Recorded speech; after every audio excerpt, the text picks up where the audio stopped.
Hey everyone, thank you for joining us for today's episode of Real Estate Disruptors. Today we have Josiah Grimes with KeyGlee, and he's here to share how KeyGlee is doing 70 properties a month and even peaked a couple of times at over 80, which is astronomical. Thanks, I can't even imagine that.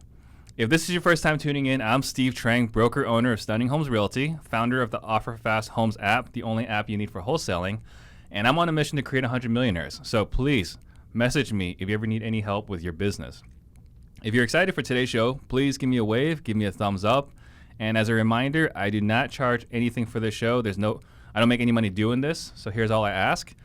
If you're getting value out of this show, please tell a friend by sharing this episode right now, tagging a friend below, or tell me the best takeaway from this show later on. That way we can all grow together. And don't forget, this is a live show, so please post your questions. Josiah will be happy to answer them for you. Cool. Ready? I'm ready, man. All right. Let's do it. What got you into real estate? That is a fantastic question. Love that question. So I always wanted to be an entrepreneur. Even when I was like super little. So from like probably age 4, something like that. I was like lemonade stands, snack bars. Really? Yeah, all that fun stuff. So any stuff like that. My mom owns a business. Yeah. Which is kind of cool. That's like that was awesome. How we're connected? Yeah, how we're connected there. Yeah. So my mom owns a music school, and so Steve's kids go to the music school, and that was fun. But so a lot of encouragement from my mom. Just in that space, she owned her own business. She was successful. So that was super fun. She would play like Rich Dad Poor Dad on audio CDs in the car. Really? Yeah. So, that's cool. Yeah, it was super cool. So so I always wanted to be an entrepreneur.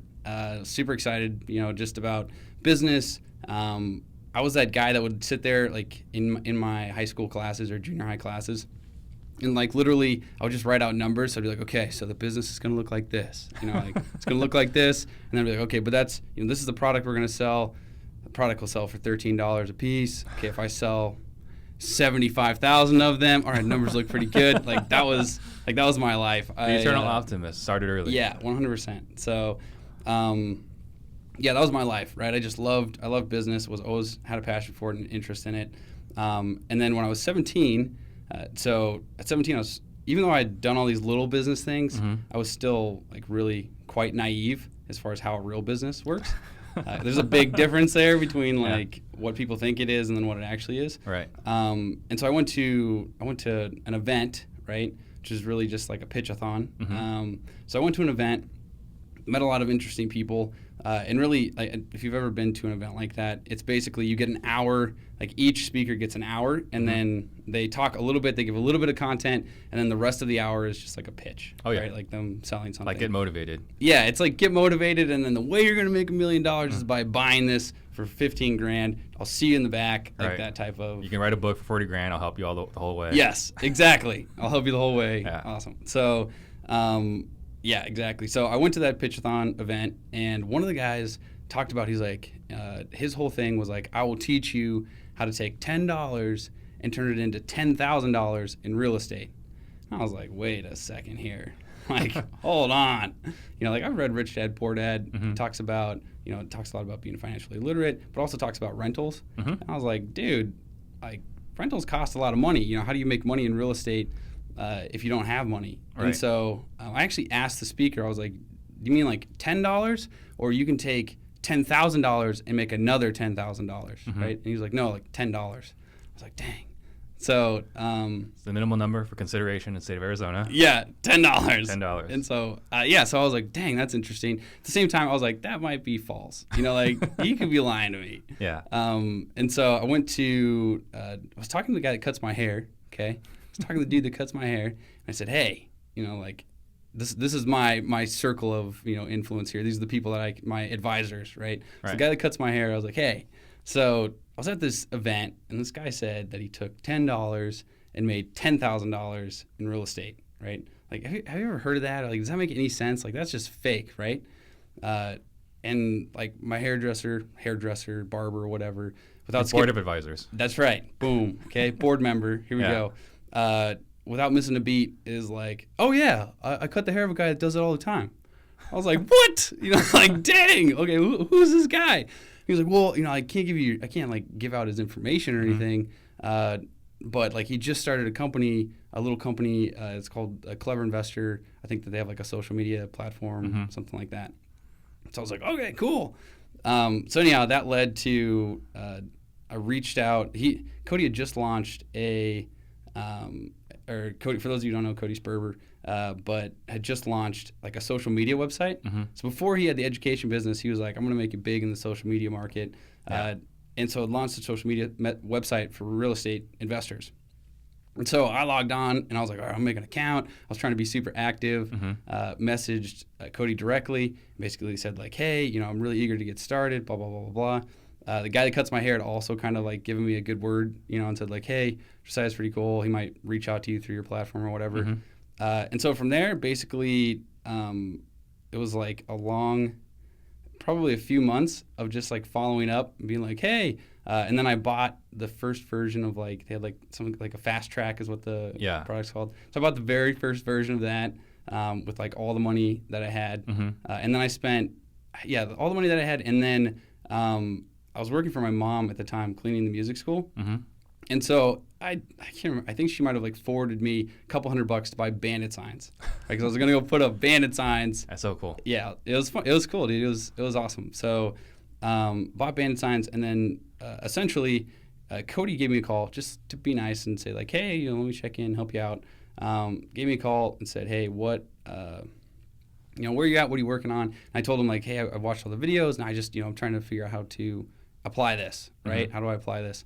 And Cody's like, okay, well, really what you need to do is you need to find somebody that you can kind of follow around or work for free, so you need to go down to the auctions or something like that, talk to somebody there, and then find somebody you can work for free, and, they can teach you, it's worth working for them for free because they'll teach you the game, essentially, right? Because you don't have a lot of money to invest in coaching, something like that, so do that. And I was like, whoa. Could I just work for you for free? Like, hey, that sounds good. Yeah. And he's like, nah, like I don't really do that. Like that's not my thing. Like I'm busy with my investment business, stuff like that. It's like, okay, cool. And so I just kept following up, and I said like, hey, I've got 200 bandit signs here, and like I'll put them out for you for free. Like you just tell me what to do, and then I'll go like put these out for you. I'll go out, I'll do whatever, I'll work for free. Just tell me what to do. And so he's like, okay, you got a shot. Like meet me for lunch. So met him for lunch, and then God just like literally just hooked me up, opened the door for me. I put out, I think like he gave me one property to sell, right? And it was a lease option, so it was priced like 125% of what market was, and then you put a certain amount down, right? Or you put a certain chunk down as your option consideration, and then they're in the property for 2 years, then they can exercise their option, and then rent is also slightly higher than what it normally over is. market. Yeah, and so God just hooked me up. I put out the signs. I got one phone call, and that phone call, so I was like, okay, cool. So I drove out there in my dad's car, right? Like drove out there in my dad's car. I think I was 17, something like 17. What year was this? 2010. Okay. Yeah, 10 or 11. I think 10 or 11. So drove out there, and I think it was 10. Yeah, so drove out there. Anyhow, just for the details, right? Details are important. Right. So. But drove out there, was trying to be like super charming and nice. Like, yeah, I showed them the house. And then they're like, okay. And so Cody had told me one thing. He's like, if they seem interested, ask them like, do you want to see what this looks like on paper? And I was like, okay, I got that. Like, I got that. That's my line, right? So we're looking around, and okay, granted, we walked in this house, like it smells like cat piss. It's in Maryville, right? It's like not when I walked in that house, I was like, this is not so. I'm like, dang it. But they were walking around. They were spending a lot of time looking at stuff. This whole family, super nice. And so they're like, okay, well, like it's pretty interesting. I was like, okay, well, do you want to see what it looks like on paper, right? Like that was my line. Yeah. And they're like, yeah. And I was like, okay, great. Well, let's set a meeting. Let's meet at Starbucks tomorrow morning, and then I can show you everything on paper and get that all set up for you. And then you would just bring a rent deposit, right? And they're like, okay, cool. So they just said like, sure. I was like, this is amazing. It's easy. Yeah. So next day, they basically Cody like called, or I called Cody. I was like, hey, great news. And Cody's response at first was like, okay, dude, like I don't want to drive out to this Starbucks in West Phoenix if like these people aren't legit. Like this is your first day on the real estate job. There's a solid shot that you think these people want to buy it, but they don't, right? So are you like sure that they want to buy it? And I was like, I mean, I think, I think that I said your line, I think they want to My professional opinion is yes. Yes, my professional or my non-professional opinion is yes, right? My non-professional opinion is yes. And so basically, he's like, okay, I'll come out and let's do it. Whatever, let's come out and see how it goes. So we went out there. They had the check for it was like $8,000 or something like that. Signed all the paperwork, and Cody looked over at me. He's like, all right, you're my new intern. I was like, sweet. So then great job interview. Yeah. So that kicked off working for free for Cody for a little bit, and it was fun. So that was 2010, and you were still working under him for how long? I worked. So I was an intern, then I was employed, and then I was a partner with Cody in his investment business. Okay. So that was my progression through that, and that was solid, probably 4 or 5 years, something like that. Okay. And when did Atlas Investment start? Atlas Investment started, oh dang, all these dates. I need to sit down and plan these out so that way I can accurately say them, right? Right. Atlas Investments, maybe, okay, because there was Aptus, which I owned with Cody, right? Then my own company, when I branched off, did my own company, that was originally Atlas, right? So that was the first thing I did. So that would have been 2 or 3 years ago. 3 years ago. Yeah, I think. And then that's thereafter, you kind of joined forces with Hunter. Kind of. Yeah, so when I started my own thing, then Hunter and I started working very closely together. Essentially what happened was Jamil was handling all acquisition, right? And then so he was sending me properties to sell, or more like I was like, hey, Jamil, want to send me a house? Want to send me a house? Want to send me a house? Yeah. So he was sending me properties to sell, and then I was like, dang, this is I can't sell all these houses. It's too many houses. And so that's when I said, hey, Hunter, I know that you have a great buyers list, and you've really been developing this, and you're selling a lot of houses. You want to help a brother out, right? So originally we all worked separately. We were all a separate. Jamil was bringing in properties, and then Hunter and I were selling them. And then about 2 years now, we incorporated into KeyGlee. Yeah. So. Okay. So I'll just rearrange the questions here. So I want to talk about how we met. Yeah. And I think this is a funny story, is that you and I met at a meth house. Yes, we did. Okay. So I got this property tied up in AJ. Nice, beautiful 1 acre lot. That's right. Right? With nice this house Steve. that was a manufactured home with an addition. Yep. With another house. Oh my gosh. Remember the addition in the back of that manufactured it was very home? nice. And it was then there very was nice. Another house, another manufactured home. And then there was the tractor. Not tractor, the trailer that was just parked there, and no one knows who owned the trailer. Yep. So I'm talking to the homeowner, and I was like, all right, buddy, I understand that the guy in the front house was arrested by the police a couple of days ago. But here's the thing. I'm not going in this house.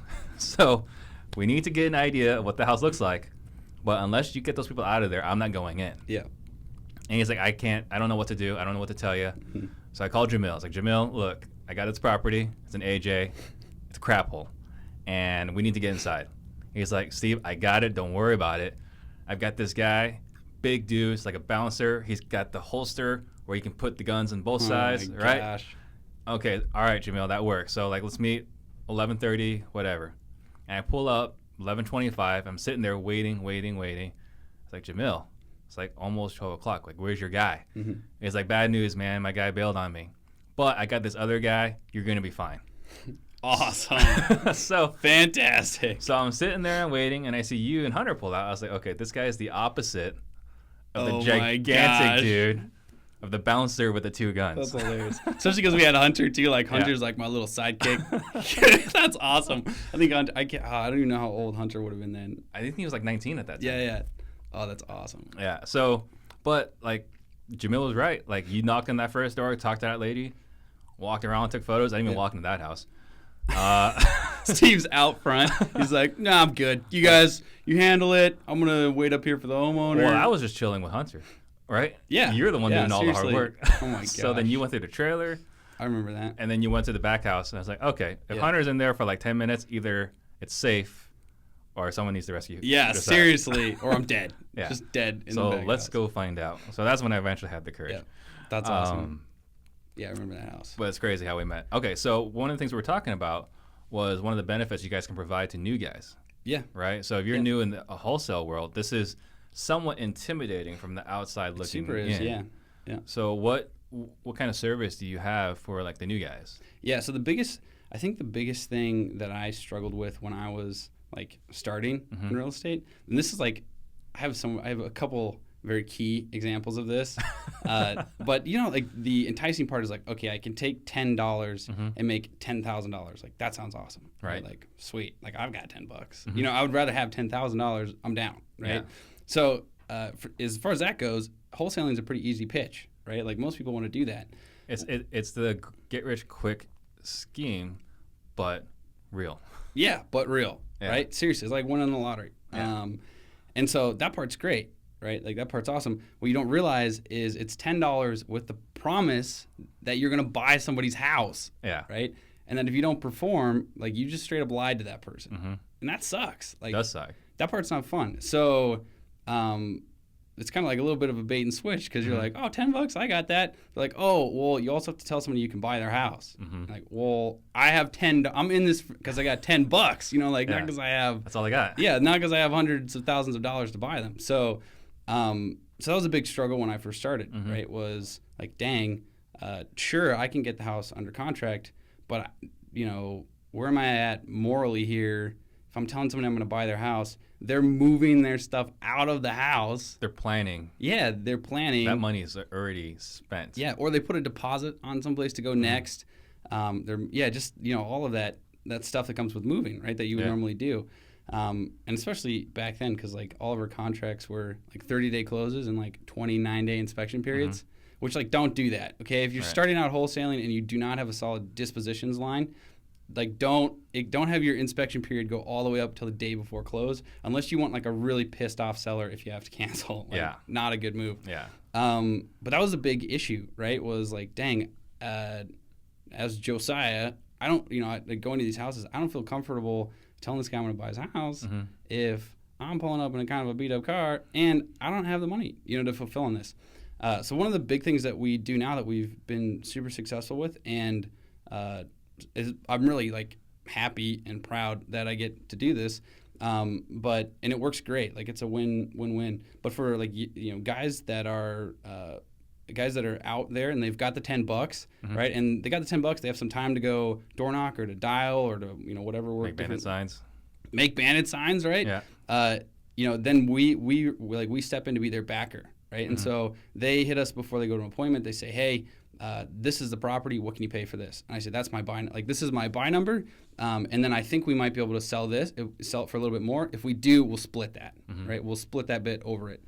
That way, they know they're going out there with like a bona fide buy number, right? Yeah. And then they've got a buy number. They know if we sell it for you know a chunk more, we can do you know there's maybe a cool split there. Yeah. But yeah, it's just like it makes it easier. Or it makes it like great for them, right? They're able to go out, feel comfortable that when I tell this guy that I'm going to buy his house for $150,000, right? That I'm actually going to buy it. You know, like we're actually going to close. So. Well, and that's it solves, like you said, like a great issue you have as a new agent. Like you don't have a buyer's list, right? So now they already figured out the buyer list problem. Yeah, these guys figure out the distressed sellers. Yeah. So it solves their problem. Like they get halfway there much faster. Yeah, absolutely.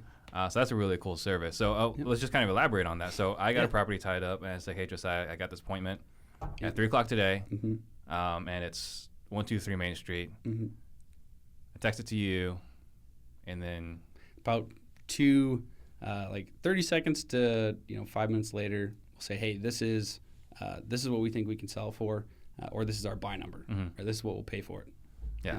So that's a great service, guys. If you don't, you guys should definitely check this out. All right, so what are 2 or 3 things you would tell a new guy to do if they were getting started? 2 or 3 things to tell them? That's an awesome question. It's a fantastic question.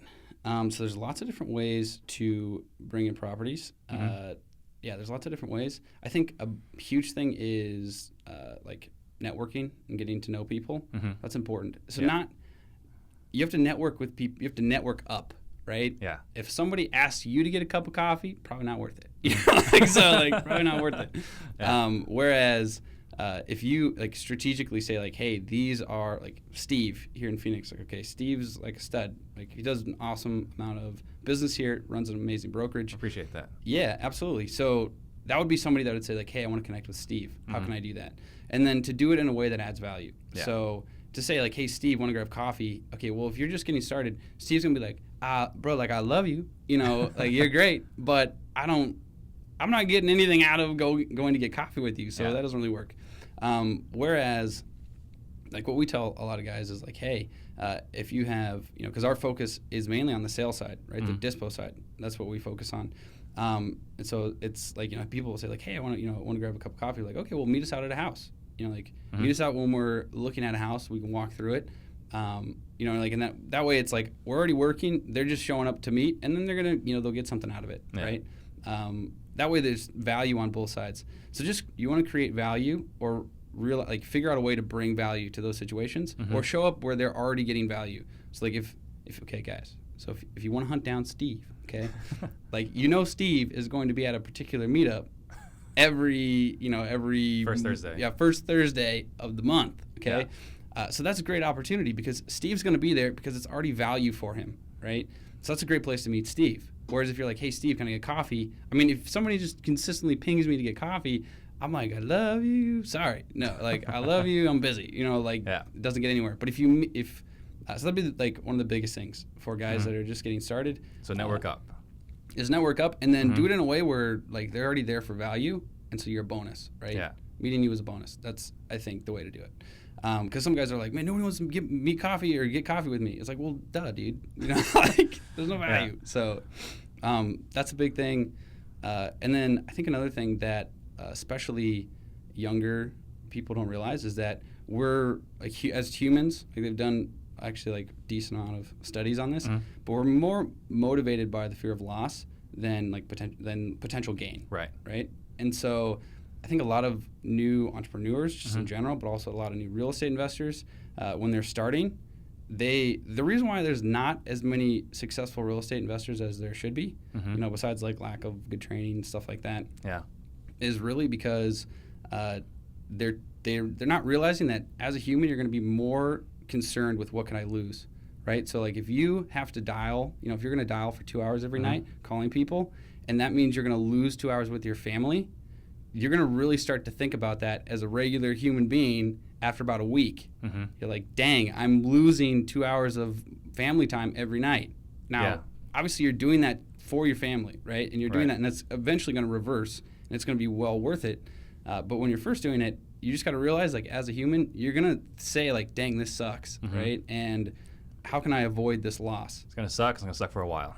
Yeah, it's going to suck. But then it's going to be awesome. And then it's going to be awesome, right? Yeah. So I think that's the biggest thing is people don't realize, like, we're naturally more concerned with what can we lose as humans, whereas an entrepreneur has to consistently remind themselves, I'm in it for this gain. Like, I'm in it for this gain. So, yes, I'm taking a loss, but that's okay, right? I'm in it for this. So. And I think one of the things that I find interesting about the way you guys do business too is you guys are kind of taking this. You know, I like to look at it as a Ritz-Carlton, Nordstrom's kind of like customer service feel. You guys apply to the wholesale, which is weird, right? Very nice. Very nice. It's very nice. You know, Four Seasons. Literally, I tried to grab a bunch of stuff from the way Four Seasons. Like Four Seasons and Dutch Bros. Okay, if you ever go to Dutch Bros, okay, like everybody there is way too happy. It's always a party. Yeah, it's always a party. Yeah. So, Dutch Bros and Four Seasons, both of those, you walk like Four Seasons, you show up and you're more taken care of than you are anywhere else. So, yeah. So, I was really impressed when I walked in because I was walking in. Well, this is a Starbucks cup, but I had another cup just from my office, and I walk in and Kevin's like, "Hey, you know, glad you can come in. Why don't you have a seat? Let me get you a bottle of water." And you want me to top off your coffee. I was like, where am I? Yeah, where? That's awesome. I freaking love it. This is not a wholesale operation. I love it. So let's talk about how you applied service to your business. Yeah, I love that. I love that. So I think it definitely starts with like our hiring mission and like the type of people that we hire, right? So honestly, nobody told Kevin to be ridiculously nice to people when they come in the door. Kevin just does that, right? Because he's an awesome person, right? He's just the nicest guy ever. And so when we hire, like the real mission, like behind our hiring is or the belief that God's given everybody like an individual plan and purpose for their life, and God's given us this company to grow His people, right, for that purpose. Yeah. So when they come in, they should obviously learn real estate and be at the top of their craft in that area, but then also be growing as people, right? And so like love begets love, right? Yeah. So if you have that great culture, if you're able to like cultivate that culture where people can like love each other, and that's a regular thing, then when somebody walks in, they're walking into that culture, right? So it's more stirring up the culture in the correct way than it is, hey, when somebody walks in the door, be nice. That wouldn't quite work. Well, that's kind of like when we're having a party, we got to clean up the house. Yeah, exactly. Right. Oh, snap. Okay, so you're hiring intentionally or selectively the people that you're bringing into the culture. Yep. So why is that important though, right? Because there's a lot of wholesalers that are very, transactional versus relational. Why are you guys different? That's a great question. So, okay, I think this is one of our very awesome strengths, and it's what helps us be so good at dispo, right? At selling houses for like wholesalers that are bringing them in. And so, and that's because like our guys stay around, right? And it's because they're taken care of. They're super appreciated and loved. Like I love everybody that we have in our office. And they want to see the team like succeed and grow. But then also when somebody's around longer, they can build a better relationship with the buyer, right? Like if you've known somebody for 2 years and they've always been the same, they've always been consistently like loving, kind, nice, you're way more comfortable like buying a house from that guy. Yeah.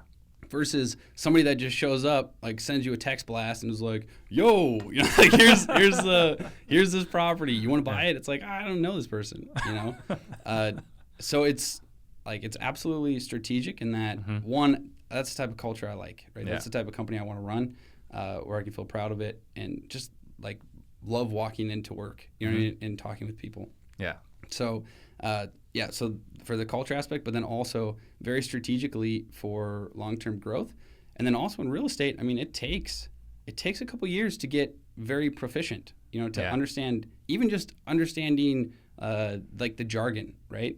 Now, obviously, you can have success if you're watching this, all right, and you're like, dang, I don't have 2 years, to spend to get my first deal. Yeah. That's not the case, right? That's not the case.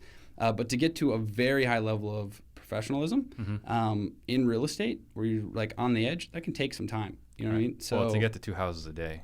Yeah, it can take some. Yeah, it takes some time, right? Yeah. And so that's why we need. That's why we want that culture, is because we need these guys to stick around, because they have to go through all of that training to really build it up so that they can provide a very high level service to our buyers, right? And then provide a very high level service to our buyers, and just be at that level. So. Okay. And then this may be an uncomfortable topic, but what fantastic with your organization right now? I mean, you're doing predominantly disposition. Yep. But you're all in the same building, right? Primarily. Yep. Keeping the lights on, keeping the operations running. What does that cost per month? It's expensive, man. Yeah. It is expensive.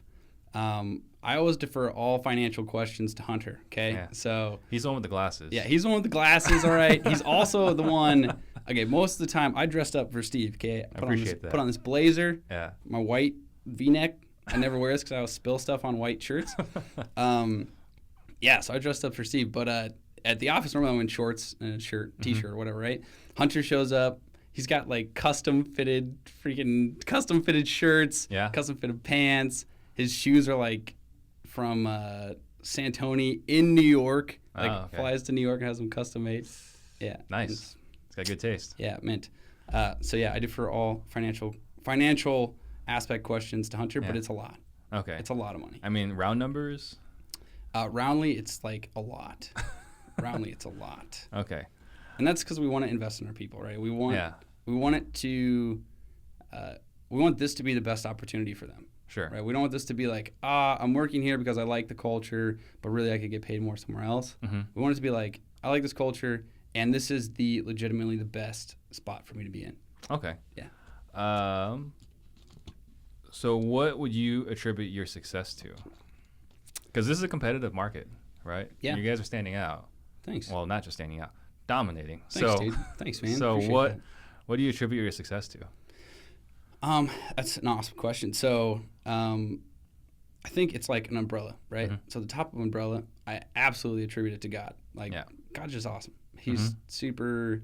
I could tell tons of stories about that. Yeah.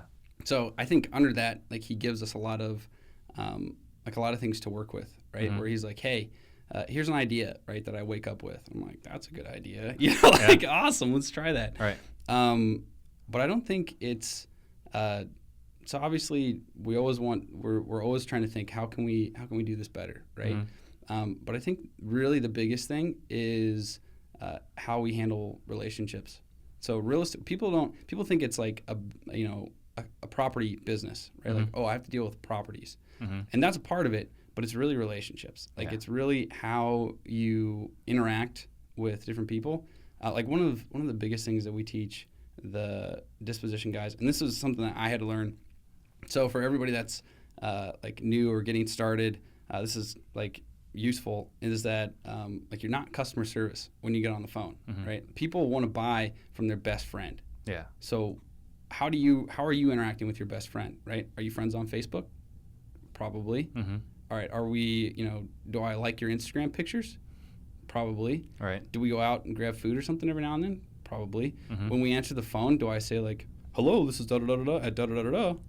Like, no, right? I say, what's up, man? Yeah. What's up, good looking? Like, how we doing? It's fun, right? It's fun. It's relaxed. It's goofy. You care about the person genuinely. You don't sell them a house if it's not going to be a good fit for them and their family. And so that builds a lot of repeat, like, it's really relationships. It builds a lot of repeat business. That's like the majority of our business now is repeat business. Obviously, we always have new people coming in. Yeah.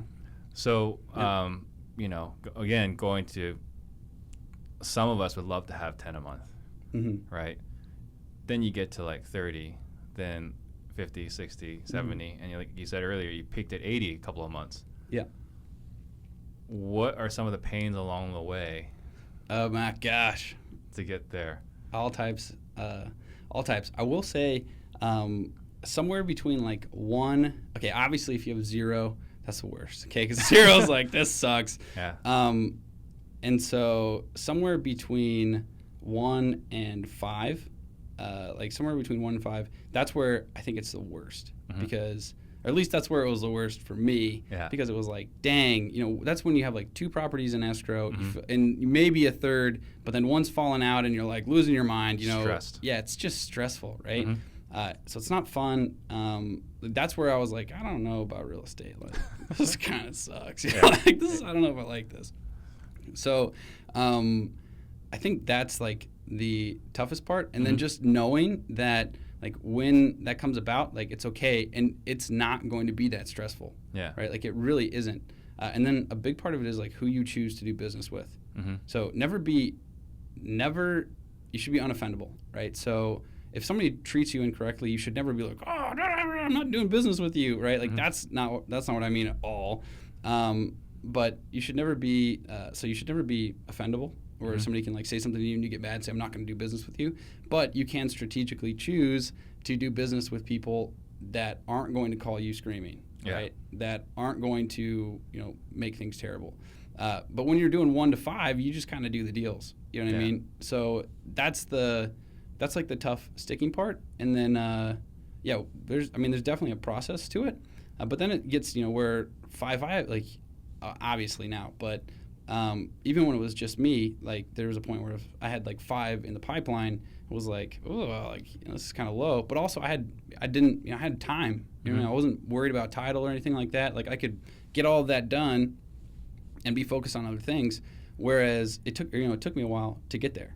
Whereas when I was first starting, if I had like 2 deals in escrow, I was losing my mind just trying to handle those 2. Yeah. Like how could I ever get how could anybody ever do like it's impossible to do more than 2. It's impossible to do more than 2, right? So I think that's the toughest part is getting past that. Once you're past that, a lot of guys will sit between like 8 and 15 a month, or 8 and 12, something like that.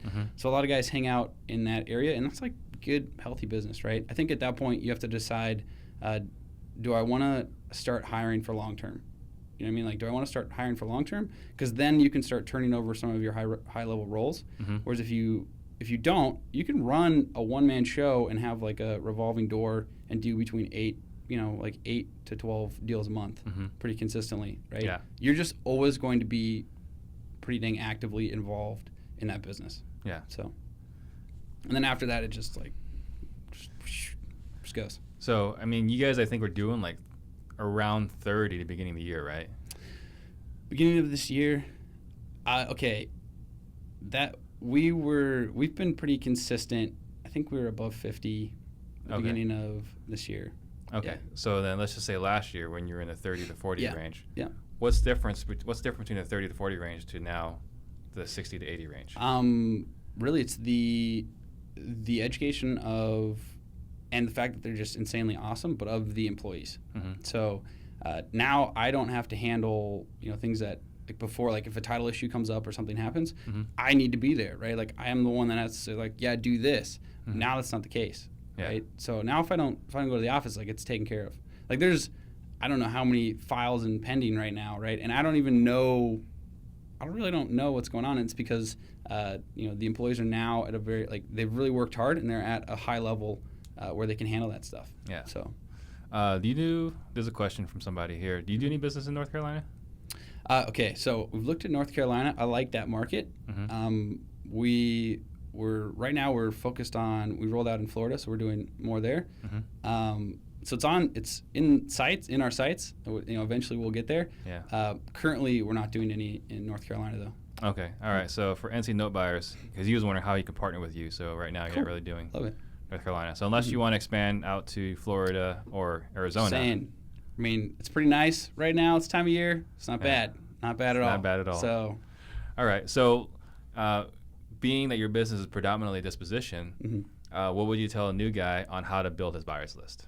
How to build? Okay, so KeyGlee's first. Yeah. After KeyGlee. Yeah, after KeyGlee, right? Yeah. I think that's cool, right? I think you can strategically choose how you want to do it, right? It's never bad to have a few pocket buyers by any means. So, and you can strategically choose. Like, there's a lot of guys that do more deals because they use us to sell all of their properties. And then there's some guys that are like, yo, I get one deal every 6 months. I want a couple pocket buyers to hand it over to, stuff like that. So I think it's good. So, like, with that said, best way to get, there's different types of buyers, right? And the ones that you want are ones that are proven buyers. Yeah. So they've purchased. So you can do that two ways. One, you can see if they've purchased in cash, right? Which is great, cash or hard money. So you can pull those, call those people, reach out to them in all different ways, and then start to build that long-term relationship. And then the biggest thing is just being diligent in that, right? Yeah. I think that is the biggest thing is we're insanely diligent about that, right? Like, we don't miss a beat when it comes to that. And over time, that pays in really big dividends, right? And attracts other people, right? Then you start to build a presence and everything like that. We have a lot of, now we have a lot of investors out of state, out of country that are like, oh, hey, we heard about you, right? Then you build, then stuff builds. Yeah, then stuff starts to come to you, and it just builds on itself. It's like you hit a tipping point, and then it starts to be more exponential. Right. So that's like what you're headed for, but the way you do that is just diligence. So then, you're looking up LLCs that bought in the area? Yeah, you can pull a couple different ways. We have a tool that does it, but on Monsoon here in Phoenix, if you use Monsoon, basically if you're in tax record state, if you're not, sometimes the data provider will actually have the data for you, and then you're looking for cash purchases or hard money purchases. Yeah. So you just pull the list for both of those, find the LLC. If you're in Phoenix, azcc.gov, you can pull up the There's LLC. no secrecy in Arizona. Yeah, there's no secrecy in Arizona. You can literally just pull it up, see who owns it. Yeah. Grab their name, all their information's there. Yeah. Sometimes their phone number's listed there or their email. All right. So you can skip trace them, knock on their door. It's like, it's just... Yeah. It's crazy. Awesome. It's crazy what's available in public records. Okay. So sourcing deals, you guys get a lot of deals brought to you, right? What percentage of your deals are other wholesalers bringing to you? What percentage of your deals are you guys sourcing on your own? It's like basically all other wholesalers. Okay. So that's our main thing. So then, how do you connect with those other wholesalers? How do you connect to people that will want to bring you deals? You go on awesome podcasts, okay? Like one, like this. That Steve Trang might run. I don't know. Appreciate it. It's a lot of networking, right? Yeah. Like that's very much Jamil's forte. So a lot of networking, going to meetups, especially high-level meetups. I think that there's definitely different levels of meetups, where you can, after time, you can figure out like these are where like high-level performers are going to be. Yeah. And these ones are fun, but they're, there's not a lot of performers there, maybe one or two, or none. Yeah. And so, just a lot of meetups. We get a lot of people referred to us, honestly, which is amazing. And really, that's like the main chunk of how we bring in those types of leads. And Jamil is an amazing networker. Jamil is. Yeah, he's so unassuming. He's just relaxed, got his flip-flops on. Just chill with his cup of coffee. Yeah. But like I'm calling people, it's like, hey, I'm looking for some deals. You got anything? It's like I send everything to Jamil. I was like, oh. Yes, that's good. Like, come on, just leave some for us. I know. Oh, that's awesome. I love it. Okay, so Hunter, I understand, does a lot of the operations as far as the escrows and so on. You guys have a system you guys like to use? So we use, you mean as far as how we keep track of all that? So we use Podio, and then connected to GlobeFlow. We have some in-house tech guys that make that all masterful and awesome. Because at a certain point, like really for a long time, you can just use Podio. You know what I mean? Or you can set up any of the functionality you want with GlobeFlow yourself. Like it's pretty simple. But at some point, it's like, okay, this is like too much work. We need somebody that actually knows how to write this and make this flow correctly. But yeah, Podio and then GlobeFlow. Okay. And then I'm just going to do a shameless plug for an escrow officer that you and I both use. Cool. Go for it. So what is critical to you about the escrow officer that you work with? Oh my gosh, man. That's such a good question. Okay. And especially because we're doing deals in Florida, where we don't have, like, where we're finding out which title companies are great, which ones aren't.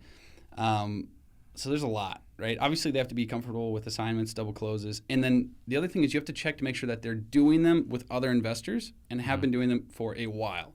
So just because they know how to, do an assignment does not mean they know how to have the conversation when the seller comes to sign. Right? Or streamline it. Yeah, or streamline it. Or that they've, their staff knows how to do it. Yeah, their staff knows how to do it. I've also had signers, when we're not at our chosen title company, be like, oh, so they're making, so you're selling this for this much? Well, they're making 45, they're making $45,000. Like, it's not fair. Yeah, like that's not fair. What? Like, dude, what are you, like you're a third party, what are you doing? And so, yeah, and obviously we always want to make it as fair as possible. So, but with that, so you want to make sure they have some experience too, right? So, because they can say that they can do them, but then not know how to have the part that comes with experience are the conversations, and that's what you really care about, right? Yeah. The conversations or how they drop the HUD, right? Different stuff like that. Where are the fees listed? Is it right at the top? Is it at the bottom? Are you adjusting the purchase price to include the assignment or not include these? Just like all of the little details like that. Right. So just you want to make sure that they have because that can make or break a deal. Oh, 100%. Or just make you go a little bit insane, right? Because then the seller's calling you and you're like, firefighting. Yeah. For no reason. Yes. When you should be having dinner with your family. Yes. And when you want to do a high level of, like a high number of deals, then like once you times that by 10, it really matters, right? Yeah. And it really matters then. It also really matters when you have one deal, and if it doesn't go through, then you're like, I can't pay rent. So that matters too. Oh, yeah, that's a big deal. Yeah. So to answer Jamil's question, so we use Magnus Title, we use Carry Persons, and then it could be with I think Magnus Title East or FTA. Either way, Carry Title does. West, yeah, Magnus Title West. Title West, sorry, Magnus Title dude. West or FTA. So Carry does an amazing job. We all love her. Yeah. So what are you going to do if the market dips? Dude, good question. Move to the Bahamas. Call it a day. No, I'm just joking. Okay. Start wholesaling in Bahamas. That sounds great. Sounds awesome. Yeah, I think about that a lot. And it's kind of, obviously, normally like every 8 to 14 years, we'll see some type of correction in the market. Yeah. So or some type of downturn in the market, right? So we normally have a bull market for about 8 to 14 years. I think 14 is like the longest we've had period, like where it's been a bull market. Mm-hmm. And then we normally have about a 2-year bear market. And so that's expected, right? So we'll definitely bump into that. Mm-hmm. And so it makes no sense not to be ready for that. So when it does hit, though, it doesn't always necessarily affect real estate directly. So it'll be interesting to see how it does this time around, how it affects real estate. So depending on what happens, there's a lot of different options, right? So if it tanks and real estate's really cheap, like we've made sure that we have the cash reserve to really capitalize on that opportunity. Like I really hope. Okay, I don't hope that happens, but I kind of really hope that happens. Well, seeing as how you and I cut our teeth during the recession, yeah, we feel like we're better prepared this time. Yes, okay, we missed out, right? Yeah, last time I was Dang. like, oh, these are all this great deal. Yeah, let's sell this other house for $40,000 that I can't afford. Yeah, I know. Seriously, 100%. I remember being driven to like it was. And my mom was driving. We were going I was going to high school, right? Yeah. I was going to 11th grade or something like that. Yeah. And seeing like super 11th or 12th, seeing like super cheap houses, and being like, I know I should buy that. Yeah. Dang. I was like, I wonder how I could get money together to buy that. But at that point, you don't know anybody, right? Like, zero money guys. So it's just, yeah. So Corey, our friend Corey Geary, yeah, he tied up a property last week, and I saw it, and it was over on Thomas. Cool. Right? And he's like, ARV's like 150, 160. I got it tied up at 120. He's like really happy. And I'm looking at that because I know that address. Yeah. Because as an REO agent, I sold one of those properties for $10,500. Yeah, dude. Man, if I bought that for $10,500, how good would I be doing right now? It hurts. Oh, it hurts. Yeah, I know. So that's that's easy. You can also be a short sale clearinghouse. You can work really well with REOs. There's a lot of different, a lot of different options depending on how it's affected. And the good thing is you're licensed, so you have even more tools at your disposal. Yeah, exactly. And I mean, even like fix and flippers, everything gets better when the market does that, right? Well, the margins are better. Yeah, everything's better. Yeah. So, I'm pretty excited. Okay, so what is your biggest struggle right now? Biggest struggle right now? So really what the biggest struggle, I think, is we're trying to roll out, we really want to make our model airtight, right? So that when we drop it in a new market, it just rolls out. Right, and it's like boom, fascinating. Beautiful. That sounds impossible. So yeah, I know. Seriously, okay, that's why we took it head on. We're like, we'll do that. Yeah. So that's the biggest challenge is, and every time like in Florida, right, when we roll out in a new market, so we're in like Tampa, Orlando, Miami, looking at Jacksonville, which will be fun. But so every time we roll out, we're like, okay, cool, add this and add this, right? This needs to change, and this will get us to like X number of deals faster, right? So that's the biggest thing that we're working on right now is really honing that in, making it airtight. Interesting. Yeah. So should we have a Stunning Homes Florida? Is that? I'm just saying, I wouldn't complain. Okay, wouldn't complain. What is your superpower? That's an awesome question. Well, I have red hair, so I'm digging that. Thank God. I was like, thanks, God. Got cool red hair. Yeah.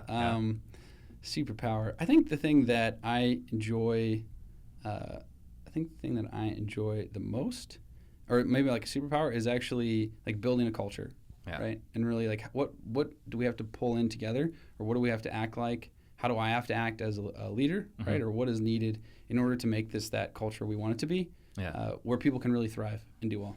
Right.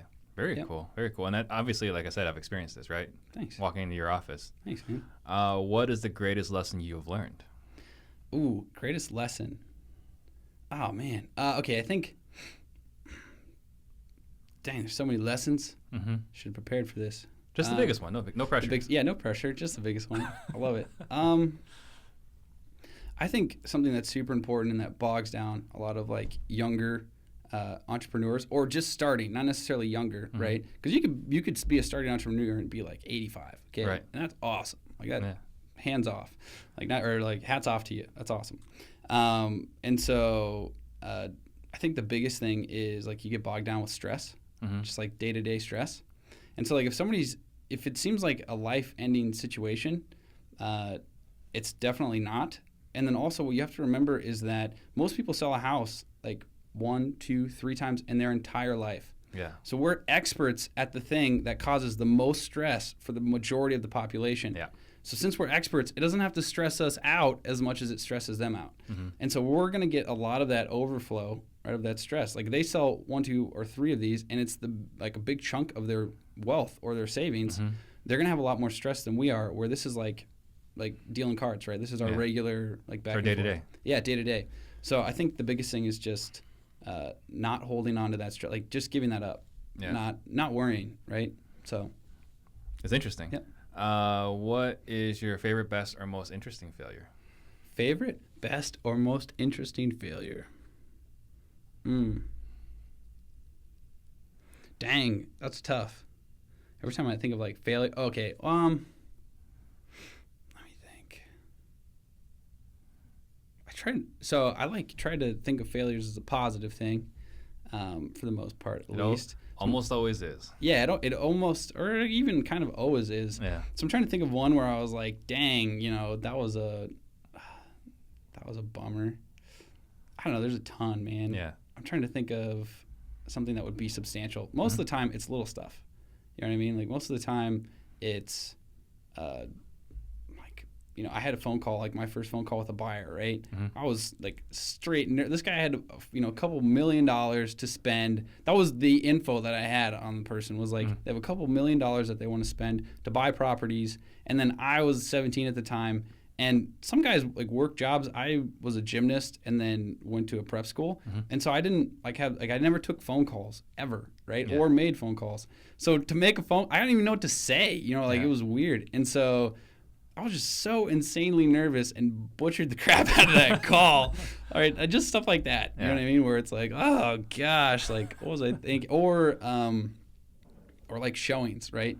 It took me a long time to crack the code on how to do a good showing. Yeah. Where the seller's at the house and we're bringing buyers, right? And so that's always an interesting situation. Yeah, it's always an interesting situation. Lots of wild cards in there, right? Lots of wild cards. They're selling you the house for $120. You're selling it to your buyer for $130, right, or $129.9 or whatever, and they can't talk to each other, but you can't make it weird. So it's it's a dance. So I think a lot of fun failures in that area. Yeah. And it's all good, right? You learn from them, and you're like, oh, cool. And now we got it pretty airtight on how to run Don't do this. that again. Yeah. Yeah. Noel wants to know, are you licensed? I am licensed.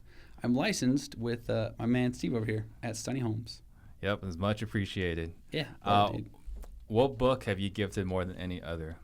Oh, dang. Okay, it's the Bible, straight up. I have I can give you some good business. Oh. Yeah, suppliers. Seriously, I can give you some good business ones that I like a lot too. Okay. But yeah, I actually have a box of. You can buy it for $37. You can buy a ton of Bibles, right? And so, and I just hand those out with $5 bills to homeless people and stuff. Okay. So it's definitely the Bible. But as far as business book that I think would be useful, depending on where you're at, obviously there's the greats, which are Think and Grow Rich, stuff like that. One that I really like from this year is Thinking Fast and Slow. That's freaking, I love that book. It really changed a lot of how I negotiate, right? Or how we have our guys negotiate, and it's been great, right? So can you give me an example, something that? It talks about, so a lot of it are things that we know, right? But then, I didn't know as clearly. Instinctively. Yeah, instinctively. But then they do clinical trials, right? Yeah. So it's clinical trials of this is how it works. And there's a ton, anchoring, right? So there's a lot. There's tons of these that I could go through, but anchoring is one. Or if I say hey, how much older than 114 years old was Gandhi when he died? And then wait a second, I was well, how old was Gandhi when he died, right? So the answer is it's something 20% different based on if the first question said 114 or if the first question maybe said 40, right? Because you picture a 114-year-old just even for an instant. And so anchoring, right? When you're making an offer, anchoring a price. So my partner wanted me to offer 65 for this.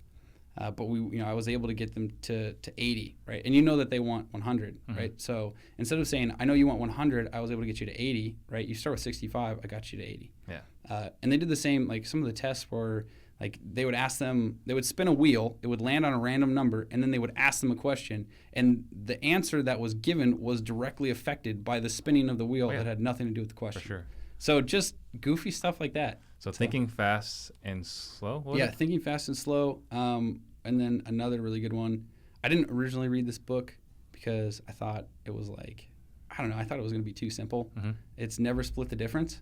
So I think it's by Chris Voss. It is Chris Voss. Yeah, I thought that was going to be like lame. You know, I was like, dude, never split the difference. Like, there's times where you got to split the difference, okay? Right. And so I just like pushed that book off. But that was a really great book. That was my favorite book of last year. Yeah, it was awesome. Yeah. It was really good. So so anchoring, you know, on that topic, one of what our guys are trained to do is, hey, Josiah, you know, before you give a number or you're telling me a number or whatever, and it's my turn. Yeah. It's like, hey, Josiah, you know, like it's like 200, you know, and we want to offer 140. Yeah. Hey, you know, just so you know, like investors in the area, they're like between 120 and 130. Yeah, it's perfect. Right? Yeah, it's perfect. But what we can do. Yeah, but what we can do, right? I got you. Yeah, that's perfect. So it's anchoring. Yeah, you can even do it with not even talking about price, just throwing out a lower number. Yeah. Like, I bumped into this lady. She was like, hey, I'm 47. It was weird. Anyhow, I can offer you 70 for your house.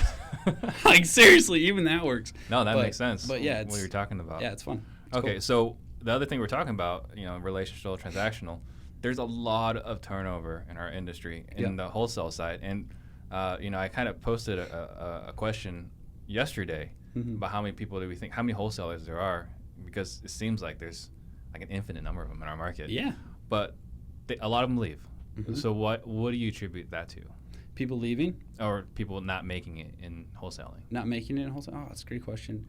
I think so obviously, I think maybe you could wrap it all together in saying, like, spending time in the wrong places. Yeah. So even going back to the, like, coffee, you know, going to get coffee example, I know a lot of guys are like, man, I tried wholesaling for like a month or whatever, or a couple months maybe, right? Yeah. And like I worked on it every day, and like I just got nowhere. I'm like, okay, well, what did you do? And you know, it was a slew of like coffee dates and stuff. I'm like, bro, if you're just starting, like coffee dates are not the way unless you have like a mentor that's like, there's some guys and gals that are like older, you know, and they're like really good mentors, and they're now at a place where they're like, yeah, let's grab coffee, we have time, let's do it, right? Then that's cool. They might say yes, right? But somebody that's in the thick of it, they're not taking time out of their schedule to go grab coffee with somebody that's just starting, for the most part, right? So I think being specific with your time, right? What am I doing?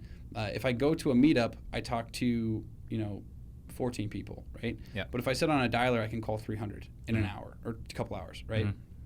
Okay, well, that's a better use of my time. More conversations. Yeah, more conversations. But yeah.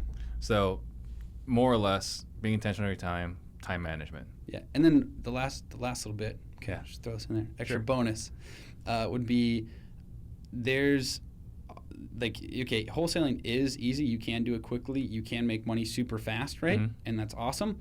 At the same time, there's competition, just like in anything. Yeah. And a lot of people are like, hey, I'm going to, or even with starting a business in general, they're like, I'm going to break into this space. Like, okay. So first off, there's not impenetrable competition anywhere. Right. Whatever business you want to get into, you can get into. Right? Like, people die. The people that are in the business now get recycled about every generation. So you for sure can find a place, for sure. And so you have to be competitive with them. What are they doing? Right? Okay, well, they're working full time at this, right? So just having the understanding of like, okay, cool, they're working full time. They're not necessarily looking for the next thing because they're comfortable now. So I have to invest my time. I have to think, what's that next thing going to be? Yeah. That's important, right? Whereas a lot of guys are like, well, I called for a couple hours, a few days, for a couple weeks.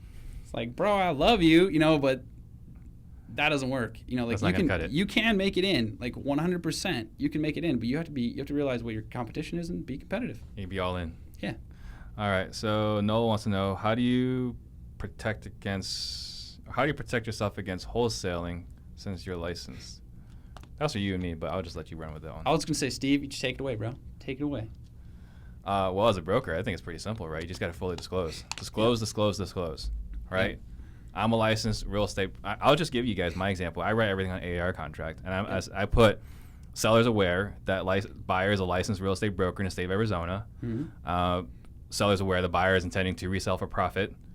Buyers buying as is. Yeah. What else is there? And buyers paying all traditional closing costs, less property taxes and other assessments and liens. Yeah. Perfect. Right.